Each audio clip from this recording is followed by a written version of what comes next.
Thursdays are no ordinary days. It's the eve of the weekend. The rhythm of the nation and the energy is different. In fact, it is unmatched. The air feels different on Thursdays. It's like something big is about to happen. Welcome again to Sunrise on 3FM 92.7. My name is Nobel Crosby Annan. It's almost a full house here. Ogbodu is here with me, and then Beatrice is also here. Sixtus Ullo is joining me shortly, and Johnny Hughes will also be here. Charlie is a packed building today.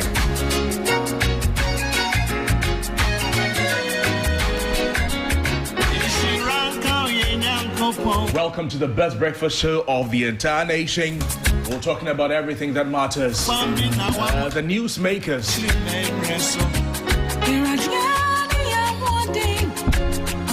Welcome to the show that tests the pulse of the nation, that speaks truth to power.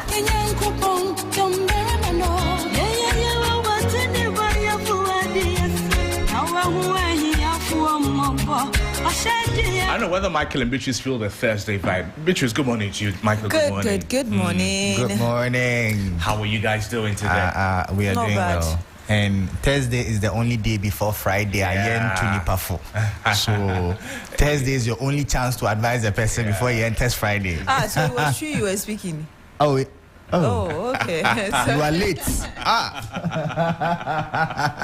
So you have Thursday. If you want to advise somebody, Do it your today. deadline is Thursday, because once it enters Friday, mean you are enfa. Friday, they enter the perform. Nice. What's up, gentlemen? Gentleman and lady, what's going on? Well, eve to the weekend, so it's quite amazing. That's all I would say. And there's nothing amazing about your weekend. I'm just going to sleep. Don't come and hype that. Amazing. Oh, Why are you doing the woman's just a tripartite monopoly. Monotony. Don't do that to the woman. Should we mention the places you go? Mention. Beatrice, mention one. Which is her movement is my house, my work, my church. For security reasons, I don't mention my movements on air. You are just going to be at home. What will you be doing again? You will sleep. Is there anything else? This man really thinks he knows me and my whereabouts. Shock us. You have the shock us. I don't have to. You don't have any plans anyway. Oh, Charlie, let's get to know what the weather is telling us. And we need our sunglasses, or we need to carry umbrellas. Felicity, good morning to you. How are you? Good morning. I am much better today than yesterday. What about you guys in the studio? We are much better today than yesterday as well. How about the weather? Much better today? I can't really say, but for some areas, yes, it's much better today than yesterday. But some, they need to put on their protective gears to get themselves out of the heat. Talk to us about the numbers, Felicity. Yes, thanks so much, and good morning to our dear viewers and listeners in Ghana and across the globe. For today, we expect it to be partly cloudy over most areas in the southern sector. We are having some chances of rain and thunder over some places. Those in Jessican areas, yes, we have some possibility of some showers for them today. And then likewise, those of us along the coastal strip, we have some showers for us. For the northern sector, we expect them to still have a feel of some haziness, and then very scorching, very hot temperatures over the north. We're expecting it between 40, 42 for today. So we are advising they should try as much as possible to avoid the hottest part of the day between 11 and 3 p.m. and also try as much as possible to be hydrating themselves. For those of us in the transition belt, we expect it around 37. Those of us in middle sectors, we expect it around 36. For Greater Accra Central, Western, and parts of Water region, we expect an average of 34 degrees Celsius. For the fisher folks, the state of the sea is rough, and then we are having some rain and thunder clouds over the ocean, so they need to navigate cautiously. Water Lake, pretty cool. By late afternoon, we expect those of us around John Paul into Kintapo, Atimpoku, the Kokrom areas to expect some afternoon to evening rain with possible thunder and lightning. Felicity, thank you. But before you take leave of us this morning, the report of a possible storm approaching us somewhere next week. What is that news about? I don't know where that report is coming from, but then we started the rainy season for southern Ghana. So definitely every week, yes, we are likely to see a moving rainstorm that will move from the eastern borders into the country and then exit into Côte d'Ivoire. But currently, certain conditions are not in place, but then we have it moving into certain parts, and then we also have it forming within the country. And the intensity too is going to be moderate to severe in case of windy conditions, in case of thunder sound, and then lightning. So from now on, going into May, June, yes, we are likely to be having some rain and thunderstorms that will be moving across the country. From now up till before we even enter May and June, that's a little early, don't you think? The season normally starts in March and then peaks in June, right, and then decline or end in later parts of July into August. Okay. So from now till that time, yes, every week, yes, there should be one rain or thunderstorms over some parts, not the entire country, though. Then as we move into the peak, which is June, we have it mostly cloudy with moderate rain showers occurring over places. Felicity, thank you so much. Have a great day. You are most welcome.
Starting with the online portals. Beatrice, what stories do you have for us this morning? So I'll take you to Ghana Web, which assembles stories from all platforms across the country. And their top story here, which we had yesterday, they published about 37 minutes ago, mass suspension at UG as a lecturer, 16 students sent home over sexual harassment. I see. Drugs. See the way Sixtus said on home. Other offenses. So yesterday we had the list of names of those individuals who are in this category. They also have Ken Oforiate's main request in lawsuit against national security overreach. So they have that statement detailing why Oforiata is asking for what he's asking for. Also, there is confusion hits social media as users demand clarity on Dampare's alleged dismissal. This man has been sacked like 100 times in the last 1 month, and he's still there. Anyway, I'll read the last bit to you. Of course, there are other stories here, but the last one I want to read from Ghana Web is football fans descend on Amin Adam over betting tax comments. This man is not going scot-free. Your man says one of the newspapers captures in a very interesting manner. Is it yours? No, it's not mine. It's not. Maybe it's Amin Adam story. How did your? Yes, it's here. It says what? I mean, U10 caught in Gambo tax dodge. And the corner says what? Corner. Oh. What is he saying? This was a fasting and lying. No, there are some headlines that we can't even read. He's fasting and lying. Yes, but you know that the fasting, if you spoil one day, you have to do like 30. Headline, an opinion, express. What do you think? NCC boss fastest USB scandal. But Sixtus, you know the editor, He has don't dodged you? No, this one. temptation. You know every editor. You went to GIG with all. He went to GIG with all of the editors. I know him. And they said the man is fasting and lying. So technically, if it's like that day in fasting, no, he may have to. He cast. No, so if you do him again, and that one you could do like 30 days. For payback. But the man didn't lie.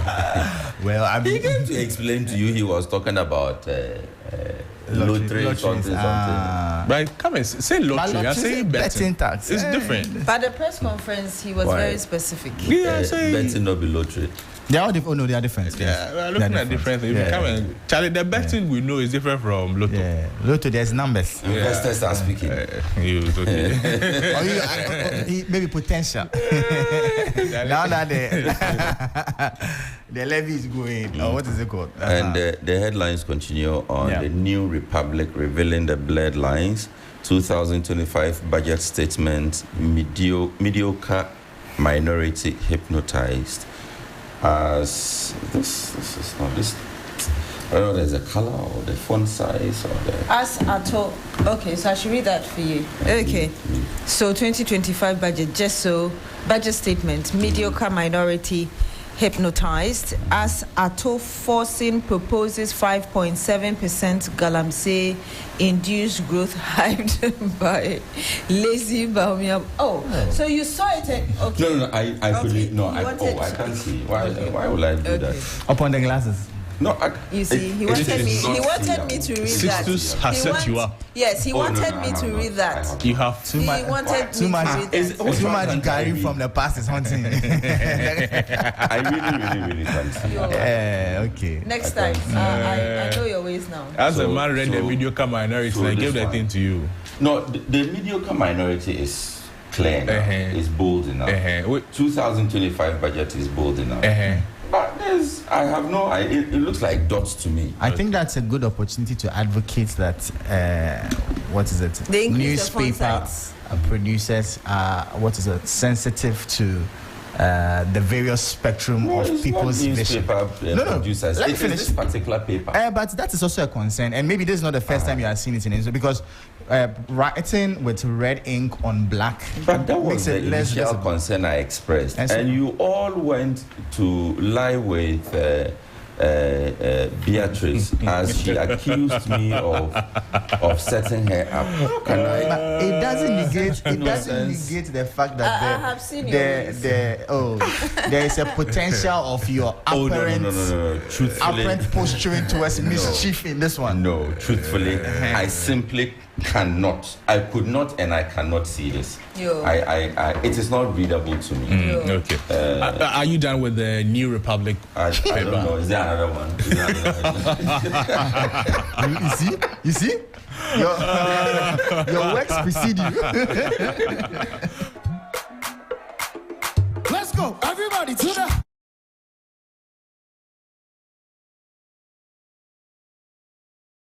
That's our agenda this morning. This is my first time seeing this newspaper, Supreme newspaper. When Sixtus saw me now, he said, "Have I stopped?" That's our agenda. It's okay. Follow Sixtus, you fall down. I see you. Mark, what papers you have? Supreme newspaper going for 3 Ghana cedis. Kenoforiata sues police officers over alleged raid on his residence. Right. The headline: Baba Sam's lawyer Kwesi Fing in trouble over repeated murder allegations. I'm wondering what that's. Okay. No unnecessary appointments. Mahama on deputy ministerial selections. Coming up, NDC caucus at GACL angry as rude NPP MD stays on. What a prejudice. So there's an NDC caucus. Yeah, within NPP caucus. Oh, but you know, in the state institutions. Cocoa Board had NDC caucus that were not happy with the appointment of their new CEO. Remember? Hey, will things ever change? LGA, no. That's What? That's something else. Anyway, on the back page. When you said LG, now we just wanted to add BT. What be your story? That's why she's asking what. Okay, so I have with me the Daybreak newspaper. On the front page, NDC supporters accuse Bagbing of interfering in DCE selection. Also, March is expected from you, Mahama, to the deputy ministers. And Akufo-Addo spent only 326 million cedis on government machinery, but Mahama to spend 2.7 billion Ghana cedis. That's according to Dr. Gideon Boako. Also on the front page of the Daybreak newspaper, Baba Sam's lawyer Kwesi Fing in trouble over repeated murder allegations. And coming up, contractors and the multi-million Bank of Ghana project at Tamale. That's a story that the Daybreak will bring very, very soon. If you go to some of the pages of the paper, Supreme Court grants Secretariat MP hearing in contempt case, and Ashanti Region Task Force members who secured votes for NDC demand national security. They are demanding national security job, Sixtus. Job for the people, job for the people. Yeah, they have work. They say that come and reward them for their loyalty. Anyways, Michael, where do we start from? Maybe we should start from the one you just read. Right. Sounds interesting. Yeah, so a group of National Democratic Congress Task Force members in the Ashanti region, they marched up at the party's regional office at Amakom in Kumasi, demanding job placements following their efforts in the 2024 general elections.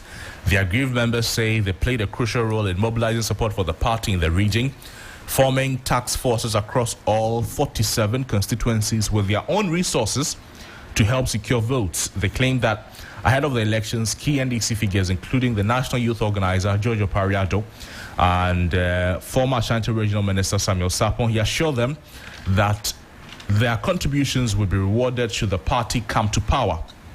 So, Maxwell Hope, the group coordinator, revealed that they also met with security expert Larry Bevlo-Lati, who reportedly promised them jobs at the national security if the NDC won the elections. However, nearly 4 months into the new administration, they say they have been completely ignored. Everybody should relax. You all get some more. They say sometimes you have to calm down. But you see, just yesterday, President Mahama was explaining.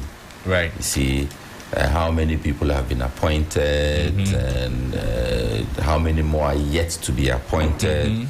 Even with all of that, he's still watching the wage bill The presidency shouldn't become a dumping ground and all of those things. So everybody should relax. I mean, you saw from the budget, we're dishing out the money. This group of people had this amount, this group of people had this amount. Assemblyman 100 million. Just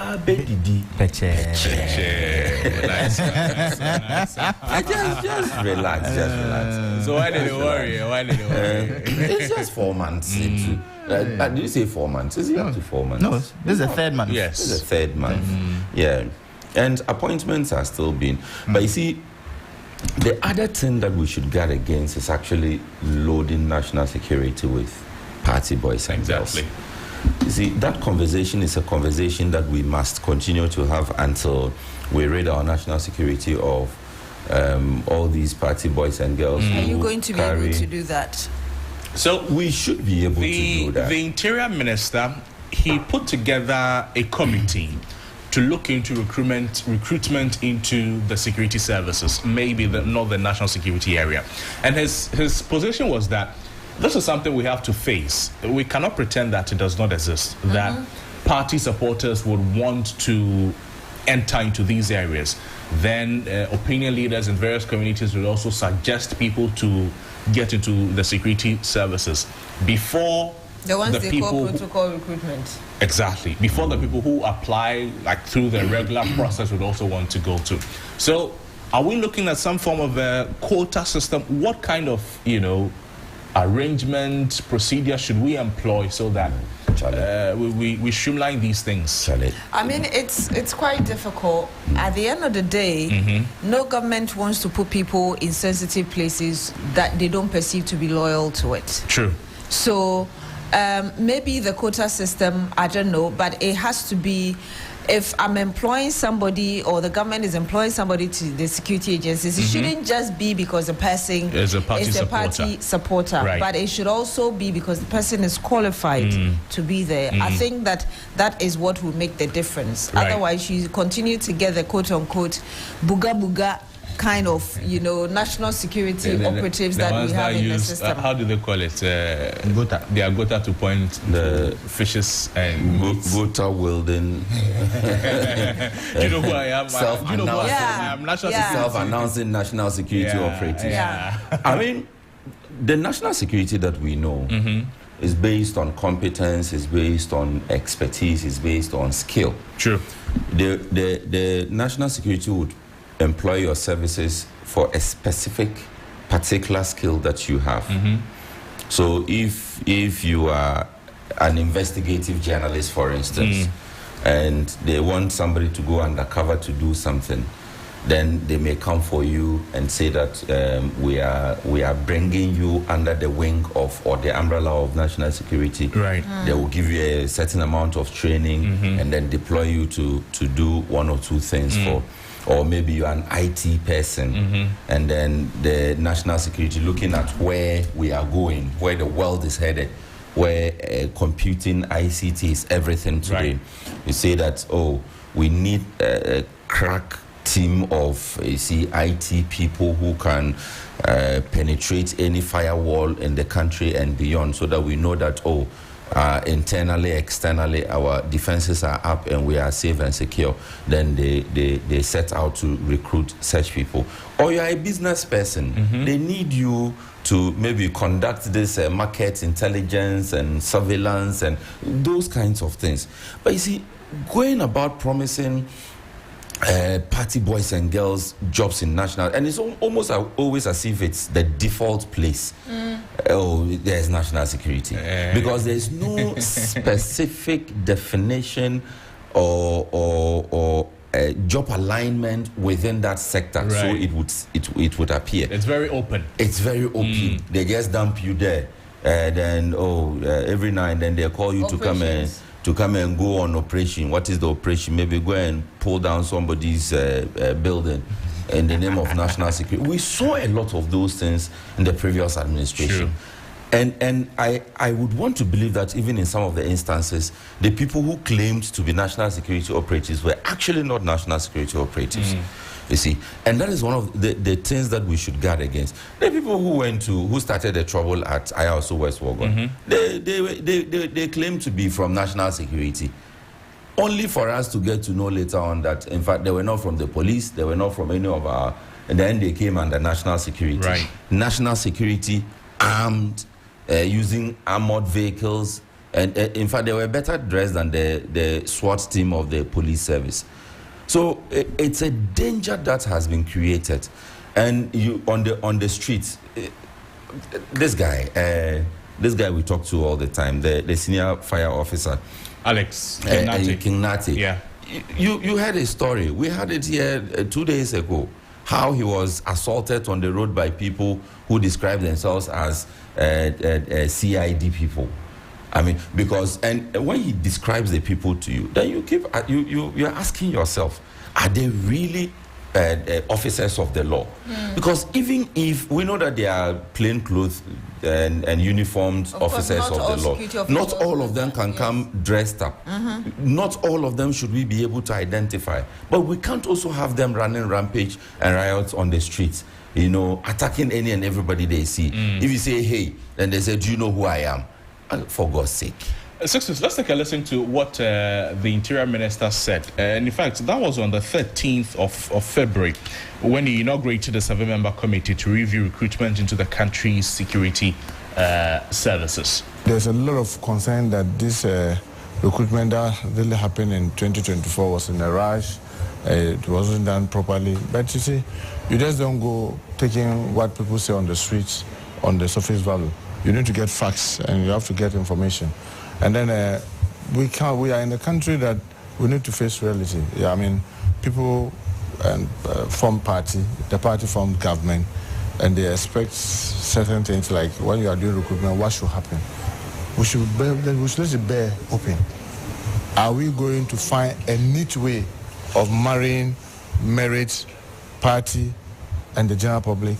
Should we stick strictly to merit and the general public, and then playing ostriches that political parties do not matter? What do we do? You put up these 7-member professionals to use 2 weeks to go through those in training, give us recommendation, tell us what to do, even in terms of policy direction. What is it new that we can do to forestall all this kind of suspicion anytime recruitments are going on? Are we going to find a neat way of marrying merit, party, and the general public? Should we stick strictly to merit and the general public, and then playing ostriches that political parties do not matter? What do we do? You put up these 7-member professionals to use 2 weeks to go through those in training, give us recommendation, tell us what to do, even in terms of policy direction. Michael Ogbodu, that's the Interior Minister. He says, what do we do? What do we do? I was expecting to hear more of what his position is rather than asking us what do we do. Really. We'll have to get back to him and know what the committee recommended. But from where you sit, you know the concern, you know the challenge. How do we go about it? I mean, he was very frank. Do we play ostriches to the fact that the expectations from various people who played various roles in government coming into power and all of that? How do we? Is that the only way? Is that the only way we can reward such people? It is one of the ways that people expect to be rewarded. That they want national security. They want national security jobs. So that they'll be interfering with student elections. You're the one saying no. No, it is reported here. Grassack EC disputes election results, condemns national security operatives interference. Is this the first time you are hearing about national security interfering with student election? Okay. We hear it every day. We hear you. Maybe Johnny has some answers for us. Up next is Johnny's Bite. Good morning.